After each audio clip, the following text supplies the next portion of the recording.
Pamumuhay ko sa Jesus bilang aking Panginoon at tagapagligtas. Siya ang aking pag-asa sa panahon ng kalungkutan. Siya ang aking kanlungan sa panahon ng oras ng problema at kahirapan. Siya ang aking pag-asa sa panahon ng kalungkutan. At ako'y nangangako na hindi ko hahanapin sa ibang lugar, sitwasyon, tao, kayamanan man, ang lahat ng awat biyayang tanging kay Kristo ko lamang matatagpan. You know what is that? Ito yun. Vertical, not horizontal. Okay? So we're talking about believing God's goodness. Help me to be a prayer warrior. You know what I'm saying? Is God good? Do you really believe that? So hindi ka dapat nagko-complain. Hindi ka dapat nagko-compare. Am I right? Hindi ka dapat nagre-reklamo. You should say, salamat, because you know why? Nothing that God will allow in your life, walang purpose. Lahat yan may purpose. Okay? Psalm 23 verse number 6, the Bible says, surely goodness and mercy shall follow me all the days of my life, and I will dwell in the house of the Lord forever. Father, we thank you. Maraming salamat. Bigyan mo kami ng kahabagan at kawaan. Turuan mo kami sa pangalan ng Kristo Jesus. And all God people say, please be seated. Thank you very much. Pakibati mo yung katay mo sa kanya. Happy prayer meeting tonight. Come on, say it. I always say, huwag mo nga hayaan that you've been in a hurry at ang Diyos ay hindi nagmamadali. Okay? Hindi madaling mag-intay sa Diyos. I would like to be honest with you, okay? Hindi madaling mag-intay sa Panginoon. It's never easy to sit in God's waiting room. Okay? You're waiting for something, and while you're waiting, sunod-sunod na problema, sunod-sunod na karamdaman, sunod-sunod na kapasakit. It's not easy. Okay? At wala tayong pwedeng gawin, natutulungan tayo na Diyos, at tutulungan na siya so that our prayers will come in 1 second before God chooses to deliver. Tatanda mo to, okay? With God, He will always follow His own timing. Not my time, not your time. His own timing, okay? God's timing proved to be perfect. Kanya nga si Solomon, sinabi niya sa Ecclesiastes 3:11, He hath made everything beautiful in His time. So pag hindi pa oras, pinilit mo, nakuha mo, it's not beautiful. It will not help you to become closer to God. Mawawasa ka. Okay? Galing na ako dun eh. It's not worth it. Hindi worth na magmadali ka. Magmadali kang magkayumaman, magmadali kang magkaasawa, magmadali kang magkarelasyon. No. Nothing na ginawa mong nagmamadali ka is worth it. Everything is beautiful in God's time. Maaring hindi mo maintindihan everything that God is doing. But we can be confident that God's timing is perfect. You know why? Because He said, in the fullness of time, Christ came to the earth. Dumating siya para iligtas tayo. In fact, dadaling ka ng Diyos sa maraming mga pagsubok. Tatandaan mo, okay? He would like to show to you His goodness. We may feel we're in an impossible situation, parang wala nang susulungan, hindi na gagaling, hindi na maayos yung problema, yung financial natin, hindi gumaganda. But listen, God is always good, and He invites you to live with Him forever. Okay? At ang sabi niya, goodness and mercy shall follow Him. We need to follow Him. Okay? God wants us to live in obedience para He can bless us. Hindi ka niya pagpapalain kasi anak ka lang niya. Pagpapalain ka kasi masunurin ka. We're following Him. Okay? He cannot bless us if we have sin in us. Okay? Hindi ka niya pwedeng bigyan ng answered prayer kung namuhay tayo sa mali. Bakit? Kasi yung bibigyan niyang blessings sa'yo, gagamitin mo rin sa mali. Ano sabi ng Psalm 66 verse 18? If I regard iniquity in my heart, the Lord will not hear me. Pag ako'y may inaalagang kasalanan, hindi ako pakikinggan ng Diyos. Okay? Kanyang sabi ng Panginoon sa Isaiah 1:19 and 20, if you be willing, okay?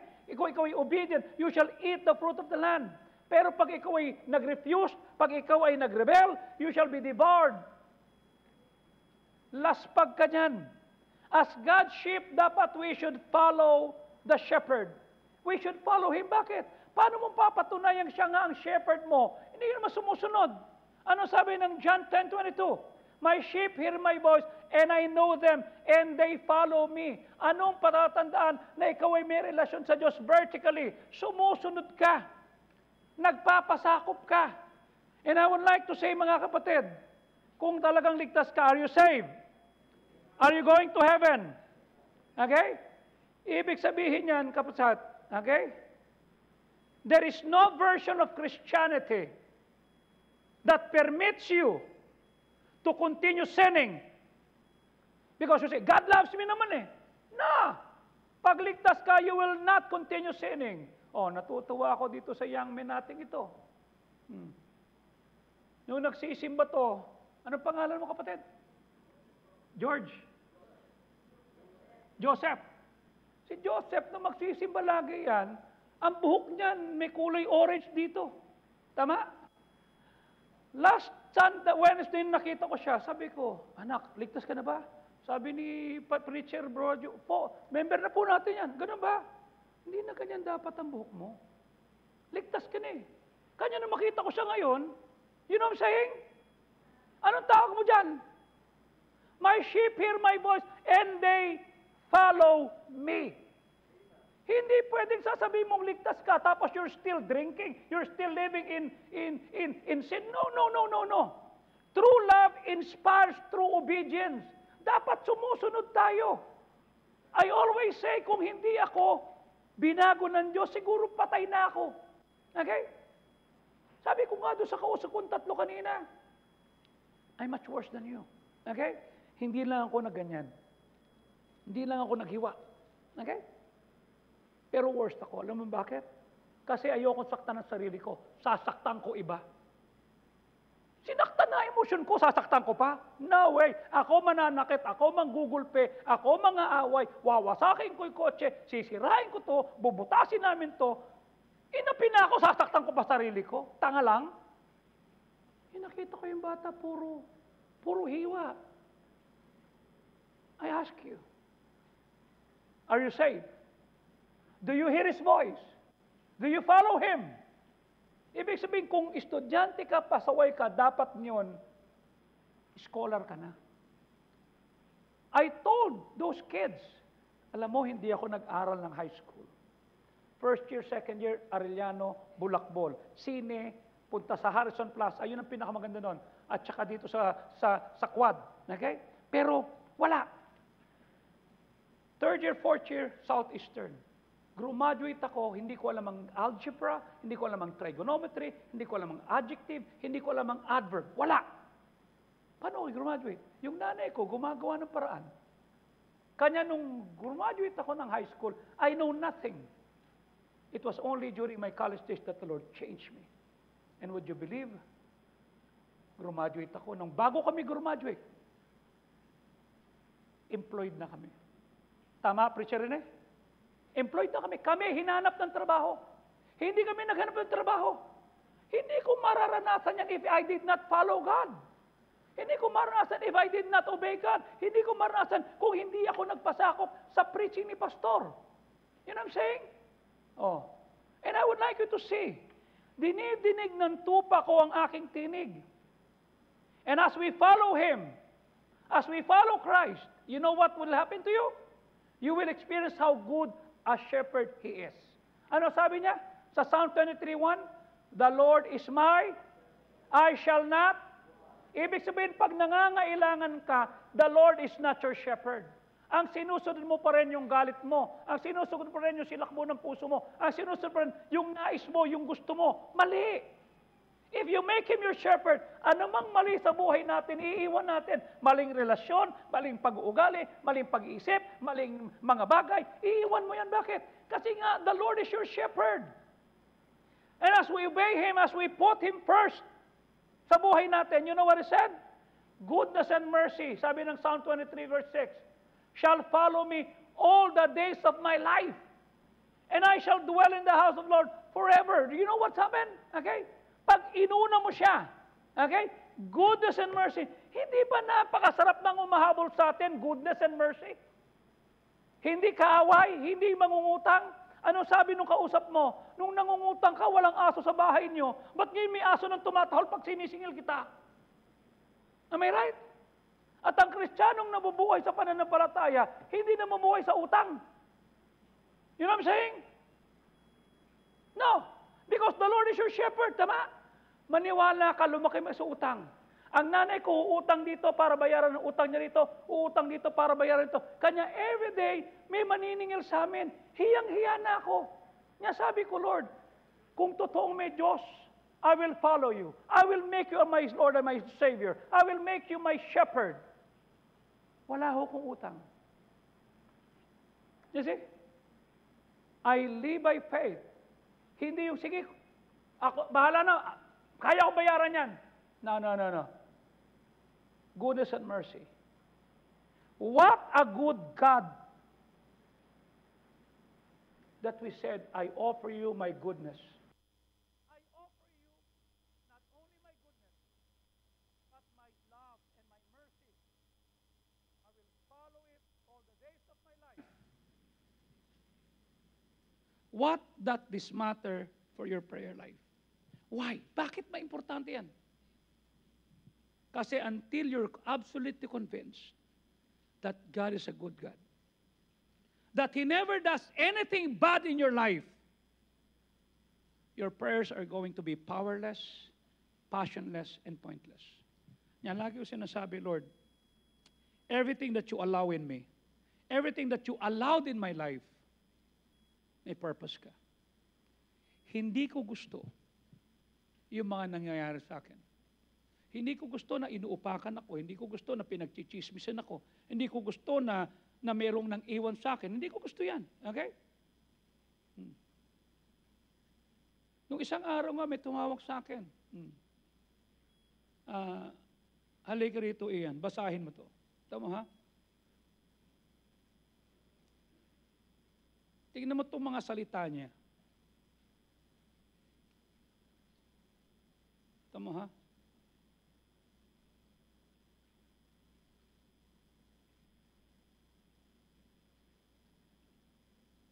Teka, ang bagal ng internet dito. Ano ba internet nyo rito? Ito, halika.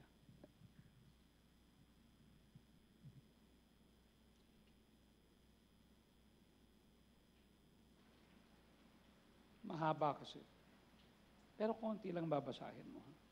Pag may nakita kang pangalan, huwag mo nang babanggitin, ha? Mabagal kasi init eh. Naku, umalik na naman. Kasi, baka marites ka. Nakita mo yung apelido, pati pangalan.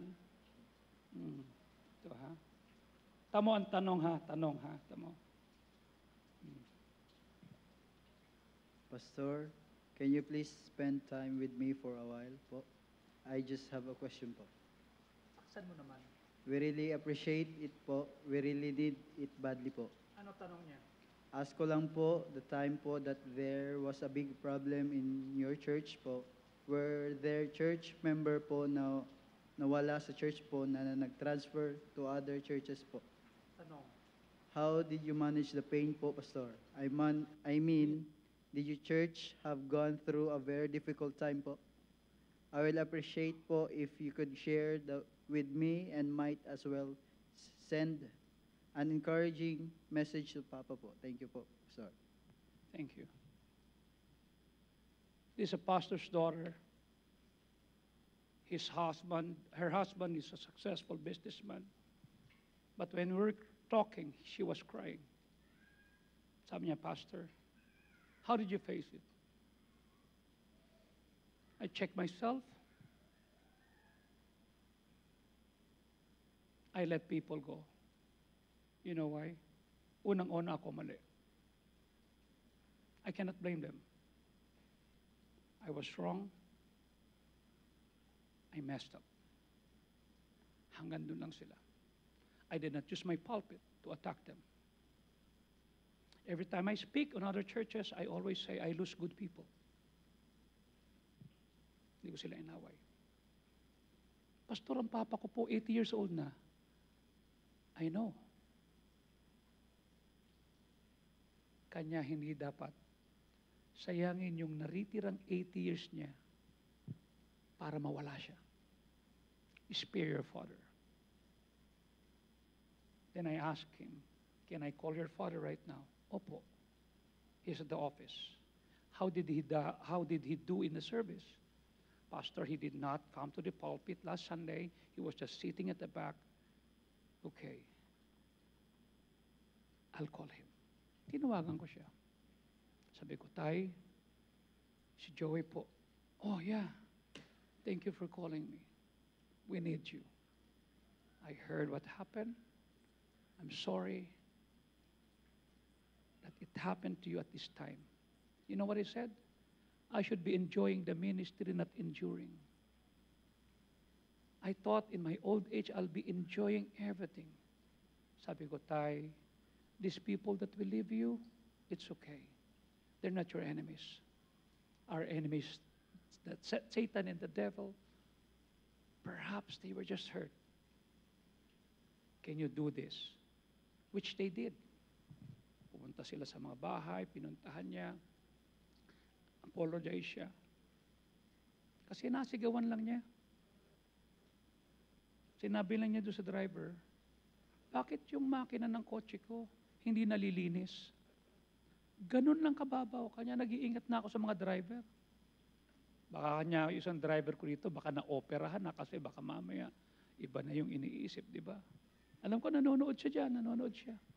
No, kidding aside. Sabi ko sa kanya, ang yaman ng baptista ito, grace of God. At ang grace of God, it was given when we are, come on, help me. He gave it more grace to the, come on, help me. He gave it more grace to the, kung makikipag-away tayo, does it show humility? No. Yan tayo, it's difficult. You have to die every single day. Don't be provoked by what they're posting. Don't provoke yourself. You're 80 years old. It's not worth it. It's not worth it. Believe tayo that God is good.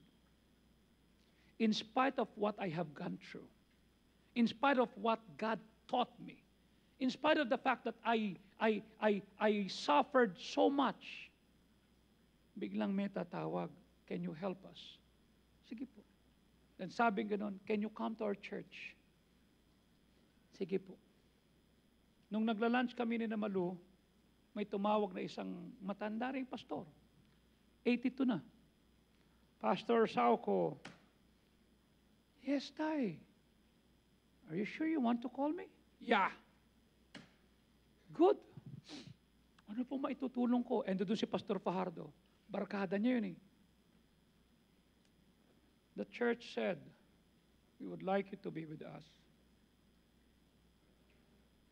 When po, when?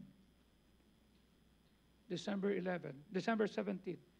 Bakit po ako? Ikaw lang kasi naniniwala na magkakabalikan kami mag-asawa. Ano naman kinalaman ko dun? Ikaw lang ang naniniwala at ikaw lang nagpipray sa amin lagi. And the church wants you to go there. Pwedeng iba na lang po. Andito po si Pastor Butch, andito po si Emerson, andito po si Pastor Larry, andito po si Pastor... Usap po kayo ni Pastor Fajardo. Okay? Bakit? You never gave up on us. At mahal na mahal ka ng asawa ko. Sabi ko, are you sure? Did you pray for that? Opo. Sabi ko, Tay, pag-pray natin. Hilingin natin, baka nabibigla lang ho kayo. No. Sabi ko, baka may mas matino pa. May mali po ako. May sabit ako, Tay.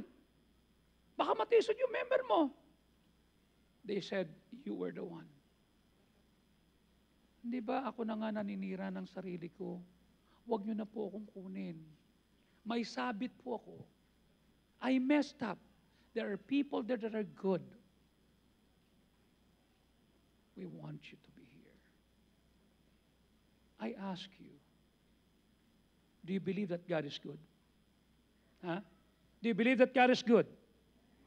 Dapat yung prayer life mo powerful, full of passion, my point, and people would like to gravitate towards you. They want to be with you. Sabi ko nga kanina sa meeting namin, can I be excused? No. Mag-online ka. May kakausapin po ko mga bata. You listen to us. Di ba, Joey? Opo, ito lang po, ako na lang po bahala, hindi ko na po gagawin. Nagtuturo ka sa mga bata. Buti lang si Nawin, hindi natisod. I would like to understand, no matter how you feel, no matter what life looks like, listen to this, God is for you and God is not against you. Hindi porket may pinagdadaanan kang problema, God is against you. No. Sometimes God allowed it para makita how will you trust Him again. Will you still pray? Will you still come to church? Will you still say thank you kahit may pinagdadaanan ka? You know what happened, right? In my down moments, in my messed up life, my family paid for this LED wall for 1 million pesos. Without us thinking, gagamitin pa ba ako? Hindi ko inintindi yung ministry, ako, inintindi ko, Lord, pagtitiwalaan po pa ako, I'm here. Sinabi ko na kay Pastor Amante, pagtapos na, Panginoon sa akin tayo, ipagdadrive ko na lang si Pastor Fajardo, ipagdadrive na lang kita, sasama na lang ako. Sabi ko kay Pastor Job, dito na lang kami na Ellen sa'yo. Okay? I'll drive for you, I'm okay. I want to be used by God to the rest of my life. God is good. And I want you to understand, because God is good, He wants the best for you. Higit pa sa gusto mong best sa'yo. Okay? He knows what will make you happy. More than you will think that you will make you happy. No. Mas alam niya. Ang foundation niyan, yung dapat maintindihan mo, God is good. So dahil God is good, you will pray. You will not give up on somebody. You will not give up on some person. You will not give up on your dream. Your prayers will become powerful, passionate, purposeful. Why? Because God is good. What can we see here? Believing God's goodness helps me to be a prayer warrior. I learn to trust and wait on God's timing. Mag-iintay ka sa timing ng Diyos. Hindi lahat sa timing mo. Okay? That's why when Pastor Benny said many years ago, bumalik ka na, it's not time to make a change tayo. Let me suffer. Let me face the consequence. Let me feel everything. Maraming mawawala. I counted the cost. I'm wrong. Ano sabi ng Isaiah 55 verse 8? Ang aking pag-iisip ay hindi kagaya ng pag-iisip nyo. Yung aking paraan ay hindi kagaya ng lakad ninyo. Verse number 9. Kung gaano kataas ang langit, lalong mataas sa lupa, gayon din ang lakad na lalong mataas sa yung mga lakad. What does it mean? It is not God's job to make every moment of your life easy. Kasi kung lahat easy, hindi ka masasanay. Pag nadapa ka, iiyak ka. Ayun me. Kailangan madapa ka, kailangan matuto kang tumayo, kailangan masaktan ka. How can you know that God is a healer if you will not be sick? How can you know that God is a provider kung hindi ka magkakaroon ng problema sa pera? How can you know that God is a God of peace kung hindi ka nagkaroon ng kaguluhan? Am I right? So if you say, Lord, teach me to love, you know what God will do? He will put you with people that are unlovable.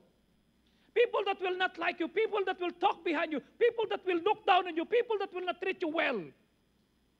Doon ko natutunan ng pag-ibig. Doon ko natutunan kung paano magpatawad. Bakit? I want love. So bibigyan ako ng Diyos na magagas mga ugali para masaktan ako, para matuto ako magpatawad. If God will make my life easy, I will not grow. Kanya pag nakita ko si Bron na dapa, tayo ka. Tumayo ka. Huwag kang umiyak. Natural yan. Kung nasaktan ka, umiyak ka. Hindi yung, Mommy, help me. Anong help me? Learn to stand. I'm talking to a 2-year-old boy. Okay? Hindi laging si Mommy, hindi laging si Daddy, hindi laging si Yoyo. Hindi si Yoyo, Ellen, help me, help me. Anong help me?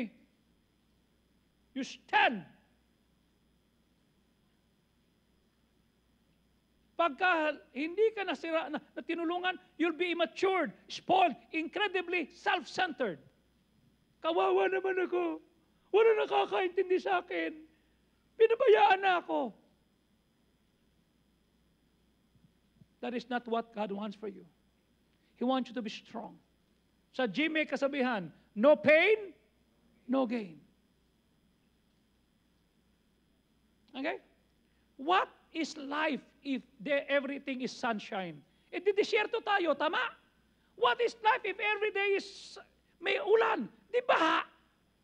Kanya, I thank God for sunshine, I thank God for rain, I thank God for pain, I thank God for... Do you remember what we sang? We sang many months ago, diba? I thank God for sunshine, thank God for rain, thank you for pain. Why? When you're in pain, and you pray, and you don't see the answer, anong gagawin mo? You give up? Mali. Lalo ka mag-pray. Because God is not a deaf God. He is testing. Magpe-pray pa ba to? Magpe-persevere ba to? Mag-i-endure ba to? Magtitiwala pa ba to? Your job is to keep praying, to keep trusting until God will answer you. Imagine kung ano ginawa ni Noah. He was 100 years old when he started building the ark. Nung tumulo yung ulan, he was 600 years old. Imagine 100 taon, araw-araw, tatanungin siya ng anak niya, Dad, saka pupunta, to the ark, to the ark. Same thing, same place, no changes. Nasaan sila? 500 miles away from the sea. Anong ginagawa mo, Dad? Ark. Bakit ka gumagawa ng ark? Sabi ng Diyos, uulan. What is rain? There was no rain then. But he keep on doing it, keep on doing, he keep on doing. Pag hawak niya yung martilyo, yung lagari, yung pako, kung may pako sila, araw-araw, hawak. It's a statement of faith. I will keep on doing that. Pwede ka maging faithful ng 5 years, pwede ka maging faithful ng 10 years, pero paging faithful ng 100 years, wala kang nakikita. Same place. Come on. That's what faithfulness is all about. And when he saw the rain, he said, totoo ang sinabi ng Diyos. Kailan nangyari? 100 years.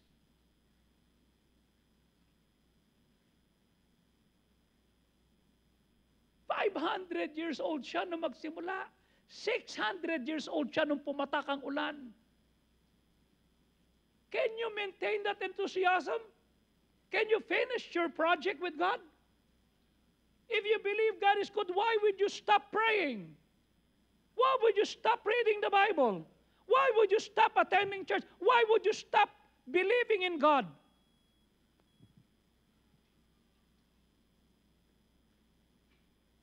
In my darkest moments, I learned to hold on to God.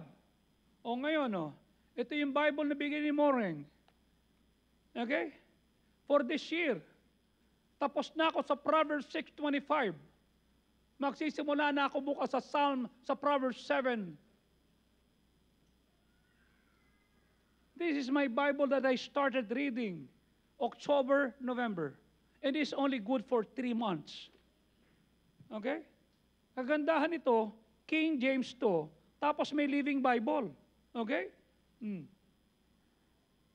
Kanya lang ang liliit. Nahihirapan na ako magbasa rin. Kung pwede, malalaki na ha. Malalaki. Pero meron akong blessing ulit. Bakit? One member ni Pastor Emerson, I talked to her, sabi ko sa kanya, Pastor, ano ba yung binabasa mong Bible na pinopost-post mo na ganyan? Ito yung binabasa ko. Bakit? Gusto ko rin bigyan ng pastor ko Pastor Emerson. At bumili ka, pinadala ko yung mga number, yung mga ano. Abay, nung binigyan si Pastor Emerson ng 4 na Bible, binigyan din ako ng 4 na Bibles. Kagaya ng mga binigay mo nung una. Sabi ko, ba't nadamay ako? Para 2 ko kayo nagbabasa. Para maano sa kasi sabi ni Pastor. O di may 4 na akong Bibles next year. May isa pa akong Bible. Teka, ilan ba? Tama, 4. Pasok na sa 2024. Tapos na ako sa meron na akong Bible sa 2024 na 4. Nagkukoleksyon ako ng Bible. You know why? Kasi nakita ko totoo Word of God. Tatanda mo to. Okay? What have you learned from pain in your life? Ano tunan mo? Magalit? Mawala ng tiwala? Magtampo? Ma-offend? Mali. Doon mo papatunayan that God heals. That God is a God of comfort. That God is the one that will give you peace. You see? What have you learned? Dahil nasaktan ka. Natutunan mong huwag ka na masaktan ulit. Bakit? Umiwas ka na sa mali. How can you encourage someone who is experiencing pain in their life right now, waiting on God to answer their prayer, if you have not learned that? Why would people text me, can you help us? Ano pinagdaanan nyo? Nakita mo yun, tama yan? Paano nyo hinarap yan? Sabi ko, mati ko sagutin, hindi yan para mag-aralan sa Bible school yan. Wala po sa Bible school yun eh.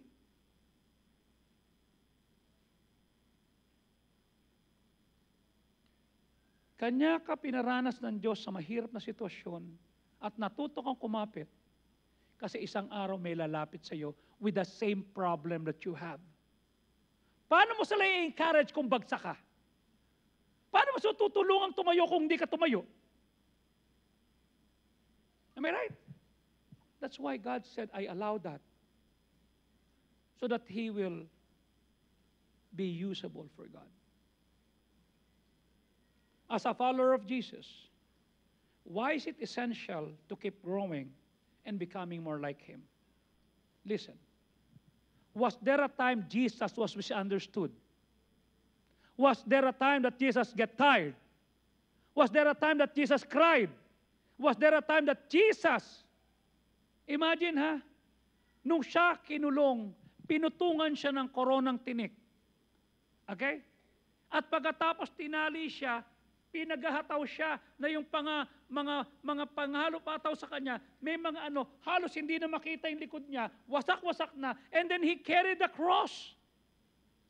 And while He was carrying the cross, nadapa na siya, not because He was weak, but because He lose a lot of blood.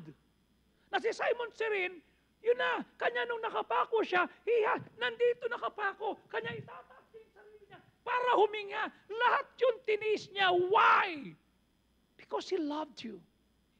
Tayo dapat yun, hindi siya eh. Pero tiniis niya, tama? Tapos tayo naman, nagtitiis tayo kasi tayo mali. Oh, sabi ko kaninang umaga kay Victor, kamusta ka Victor? Ito po, Pastor. Oh, anong sabi ng doktor sa'yo? Huwag daw muna pa ako maglalabas. Oh, yun hindi mo. Kasi paglabas ka ng labas, St. Peter's ang punta mo talaga niyan. Sabi ko, kasi sa labas, okay na yung operasyon mo. Sa loob, hindi pa. Sabi ko, kailan lalabas yung resulta? 2 weeks po. Ready ka na ba? Opo. Kaya sinasabi ko sa iyo noon, di ba? Nagsimula akong maging sober 1983, 40 years ago. Kailan ka lang nagbago sa bisyo mo? 2016. 2016. Kanya kung halimbawa, naligtas ka na, okay? Inalis ka na sa kasalanan. Huwag mo nang balikan yun. Tama? Si Kuya Rick, yung kuya ko, tama? Oh, hindi in-spare. Wala nang liver. Wala nang lungs. Bakit? Alak, sigarilyo, nasunog. What happened?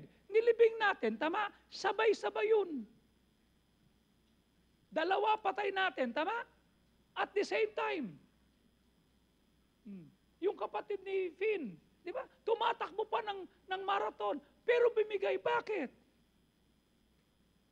Yung dating kasalanan.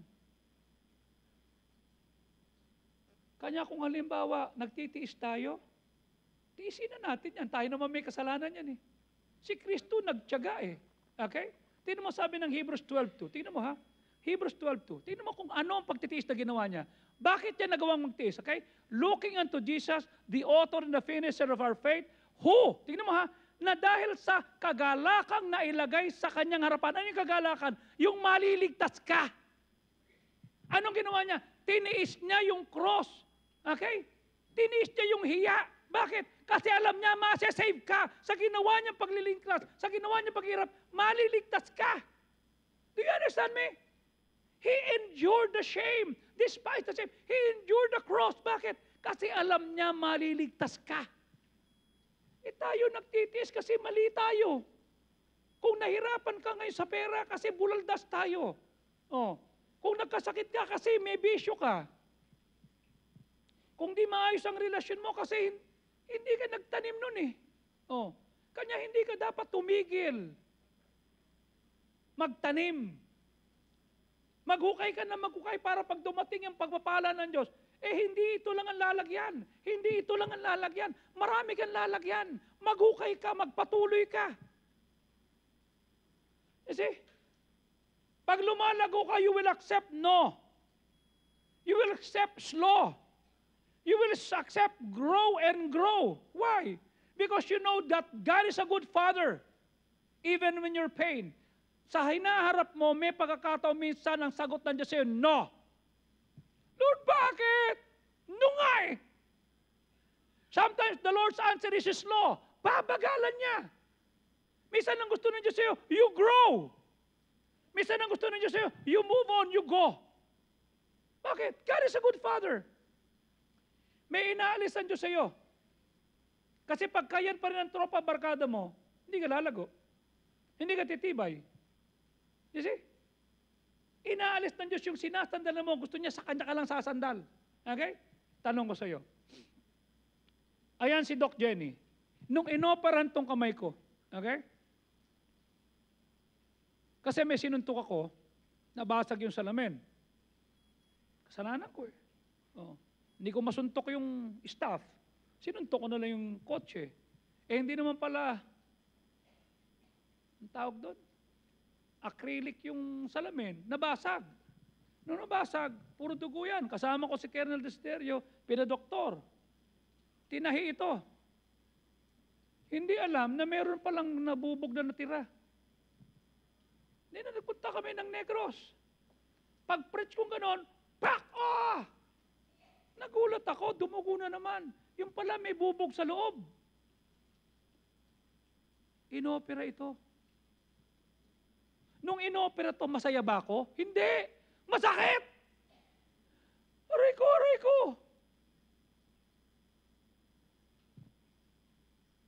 Masakit.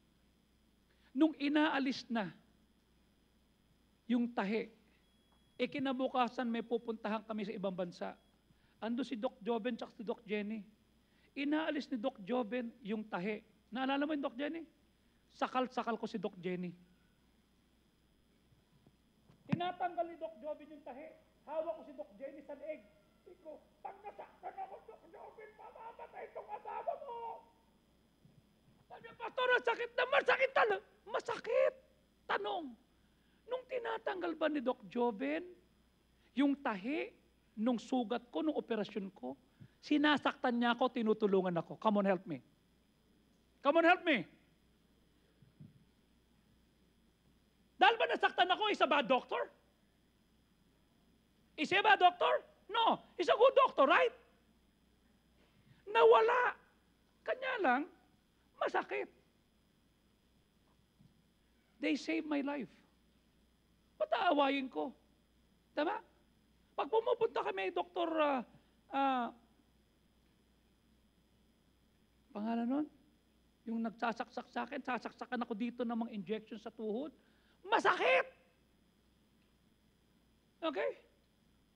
Sasaksakan ka. Gusto kong sapakin si Jebes. Katabi ko, malayo eh. Ang sakit eh. Ganyan, yung pinakamalaking karayom, isasaksak dito, ibabaon sa tuhod mo. Isipin mo, ibabaon dyan. Isprayan lang ng anesthesia, anesthesia. Shhh! Hindi malamig. Yung pagtusok noon, sabi nga ni Pastor Amante, ang sakit kaya noon? Masakit. 2 tuhod yan. Ang tanong, is he a bad doctor? No. He's helping me, right? Tanong ko sa iyo. Kung nasaktan ka dahil wala kang answered prayer, go, slow, no, what? Is God a bad dad? Is God a bad God? No. When God does not end your pain immediately, He is saying to you that moment, my grace. You know what grace means? Grace will expose your weakness so that you will learn to tap on Him. Grace will show a lot of things you cannot do. Kanya may grace. Ano sabi na 2 Corinthians 12:9? At sinabi niya sa akin, 3 beses kasi nag-pray si Paul, "Oh Lord, alisin mo na itong thorn in the flesh ko." Sabi ng Diyos, hindi ko aalisin yan. Pero my grace is sufficient for you. For my strength is made perfect in weakness. Most gladly therefore, I will rather glory in my infirmity, that the power of Christ may rest upon me. Now listen, I've learned nothing from pleasure. I've learned nothing or little from success. But I've learned many things through pain. Natutunan kong pahalagahan ng piso. Bakit? Naranasan kong mawala ng pera. Natutunan kong pahalaga ng katawan ko at kalusugan ko. Bakit? Naranasan ko na magkasakit. Naranasan kong matutunan na magtiwala sa Diyos. Bakit? Pinapalo ka na, aalis ka pa. May pinagdadaanan ka na, mga-away ka pa. I learn much when I'm in pain. God is more interested in making me a man of God than making me comfortable. He will not make me comfortable. He will teach me to become a person that I can come to Him and say, Lord, ang sakit, tulungan mo ko. Anong ginawa ko? Isinuko ko sa Diyos ang lahat ng kabigatan. Yung mga bagay na hindi ko kayang baguhin, binigay ko sa Kanya. Yung mga bagay na umihuila sa akin palayo, isinuko ko sa Diyos. Psst! Huwag ka na lumayo. May pinagdadaanan ka na. Huwag ka na lumayo sa kalooban niya. Huwag ka na lumayo sa kalooban niya. Let us stay in faith. Let us serve Him. You know why? God is more interested in making you a man and a woman of God. He will not make you comfortable. He will teach you to be endured. He will teach you in pain. God will make you uncomfortable. You will be comfortable only when? In heaven. Gusto mo ng komportable? Gusto mo? Walang problema? Walang traffic? Walang bungangerang kapitbahay? Gusto mo yan? Sa langit. Gusto mo na sa langit? Joshua, gusto mo sa langit? Kala ko ba ligtas ka? Matay mo sa langit. Gusto mo na ngayon sa langit? Ikaw, Richelle, gusto mo na sa langit? Sabi ni Pastor Benny kanina, Joey, anong pinauwi mo na kundi po? Ibig sabihin, yung malapit ka nang mag-mature lalo. Mag-mature, hindi yung mapunta sa langit. You will be comfortable in heaven, but right now, 2023, 1.5 months before 2024, right now, nandun ka pa rin sa growing step stage. You're not going to get everything you ask for. Pero patuloy ka pa rin mag-pray. Patuloy ka pa rin magbasa ng Bible. Patuloy ka pa rin maging mabait. Patuloy ka pa rin mag-akay ng kaluluwa. Patuloy ka pa rin magbigay ng ikapo, ng tithe, ng offering. Patuloy pa rin. Kahit sa hindi mo maintindihan, patuloy ka lang. Ginawa ko yan eh. Oh. Kanya nga binanggit niya, no? Ulitin natin. Sa Isaiah 55 verse 8 and 9. Ang isip ko, hindi kaya ng pag-iisip nyo. Yung paraan ko, hindi kaya ng paraan nyo. Verse number 9. Kung gaano kataas ang langit kaysa sa lupa, gayon din ang lakad ay lalong mataas sa inyong mga lakad. Now listen, we're praying at one level. Ito prayer mo. Okay? But God is thinking about much higher level. Ang gusto lang ni Zia, makapasa. Ang gusto ng Diyos, iba. Are you following me? Ang gusto lang mo, may pang-tuition ka. O may pambaong ka. Pero may gustong ituro ang Diyos sa'yo. Tama? You're praying here, but God has a bigger perspective. He wants good for your life even more than you do. I ask you, will you trust Him? Don't you know that God is praying for you? Don't you know that when He sees you, He wants you to strengthen others? Gusto niya pinalalakas mo yung iba. Gusto niya blessing ka sa iba.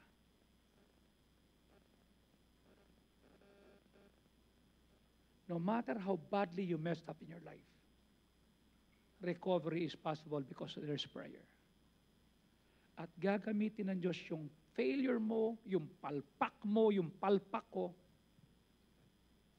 because God wants to recover you. Remember one time in Luke 22 verse 34? Ano sabi ng Panginoon kay Peter? Luke 22:34, ha? At sinasabi ko siya, Peter, titilaok ang manok. Pag tilaok niyan, itatatwa mo ko. Tatatwa mo ko. Diyan kinuha ng mga Katoliko na si Peter, may alagang manok. Si Peter daw nasa gate ng langit. Hindi. Titilaok lang anong kinalaman sa langit niyan. Okay? Pero sabi ni Jesus, itatatwa mo ko. Hindi lang niya itinatwa, hindi niya sinabi itatatwa mo ko.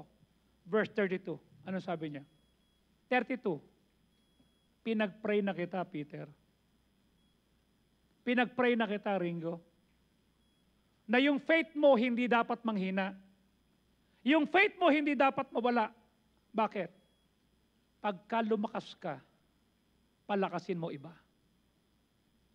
The reason why God will give you strength so that you will strengthen your brethren.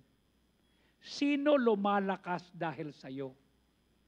Sino tumitibay dahil sa'yo? Sino nakikinabang? Sino nagiging mas faithful sa pagbabasa ng Bible? Kasi nakilala ka. You know what God said? When you recover, strengthen others. May lumalakas ba dahil sa'yo? Meron bang tumibay? Meron bang naging faithful dahil sa'yo? He's praying for you because Satan would like to ruin your life. And when Jesus said, hey, sisirain ka ng Diablo, but I would like to say, when you are converted, pag nagbago ka, palakasin mo naman ng iba. Tanong ko sa iyo as we close. Ano ba pangarap mo? Magkaroon ka ng answered prayer? Pero wala lumalakas? Dapat throughout your life, may lumalakas, may tumitibay. When thou art converted, strengthen your brother. Huwag mong hahayang babagsak ka dahil nasasaktan ka. Huwag mong hahayang titalikod ka dahil nasaktan ka. I have been the worst of the worst. I have been there. I have hit rock bottom. I always tell them, it's not easy. That's why I always say, palakas ka. Diba sabi nga nung kanta, they don't know who picks me up when no one is around. I cast myself in that just for a while. Because right behind this armor, the warrior is a child. You find your strength here, not here. Masasaktan ka dito. May kapaitan. Pero right here is the grace of God. The power of God. At habang lumalakas ka, when thou art converted, strengthen your brethren. Strengthen. Sino lumalakas dahil sa iyo? Sino tumino dahil sa iyo? O sasabihin nila, simula nung makilala ko to, napalayo ako sa Diyos eh. Mali. Lalo kung tumatag dahil sa Diyos. Learn to wait for God's timing. Trust God's timing. Isang araw, gagamitin ng Diyos ang buhay mo. Magpapalakas ka ng iba. I pray that your faith fail not. Hindi ito yung, oh, kamusta bro? Ha? Kamusta bro? Hindi tatagal yan. Laliban mo sa salita ng Diyos. Magkaroon ka ng conviction. Okay? I know what it means. Napahiya na ako, sumadsad na ako, but God's grace is good. Hindi inalis ng Diyos yung bashers ko. Hindi inalis ng Diyos yung mga nang-aasar sa akin. Hindi inalis ng Diyos. Ang inalis ng Diyos, ang binago ng Diyos, not my circumstances, but me. Ako.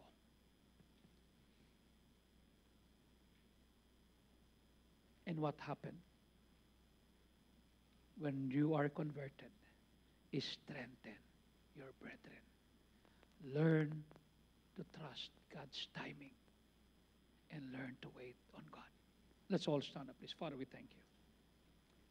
Samahan mo kami, bigyan mo kami ng kahabagan. We live in a broken planet. Nothing works perfectly. But there is a God who loves us. Thank you, Lord. Help us to stay in faith. Help us not to desire comfort, but desire to grow, desire to become better. And if you allow pain in our lives, help us. Isusuko namin to sa iyo. Hindi namin hihingin baguhin mo sitwasyon namin. Ang hinihingi namin, baguhin mo kami. Patatagin mo kami. Upang sa ganun ang biyaya mo ay makita that the power of Christ may rest upon us. While heads are bowed, eyes are closed, no one is looking around. Tonight, will you come at the altar and say, Lord, don't remove the pain. If you want, give me more pain. That I will learn to tap your grace. That I will learn how to submit to you. That I will learn how to say, Lord, ikaw ang kailangan ko. Yung biyaya mo kailangan ko. I don't know what your problems are, but tonight, you will come to the altar and say, Lord, I need you. Help me. Dito sa altar. God bless you.